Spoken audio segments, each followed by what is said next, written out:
मित्रांनो, माझं नाव प्रदीप आणि तुम्ही पाहताय सबकॉन्शियस ट्रेडिंग. तर आज आपण पाहणार आहोत की ट्रेडिंग व्ह्यू मध्ये इंडिकेटर कसं लावायचे. त्यासाठी तुम्हाला तुमच्या ट्रेडिंग व्ह्यू ऍप वरती किंवा तुम्ही वेबसाईट चालवत असाल तर क्रोम वरती आणि तुम्हाला वेबसाईट वरती टाकायचं tradingview.com. त्यानंतर तुम्ही येणार ट्रेडिंग व्ह्यू वरती. त्यानंतर तुम्ही जे कोणतेही स्टॉक किंवा इंडायसेस वापरता त्यात यायचे. इथे आल्यानंतर तुम्हाला असा एक इंटरफेस दिसत असेल.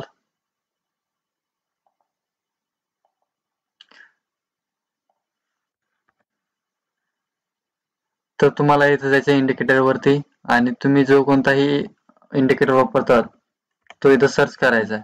त्यानंतर तुम्हाला त्यावरती क्लिक करायचं आणि तुमचा तो इंडिकेटर येऊन जाईल.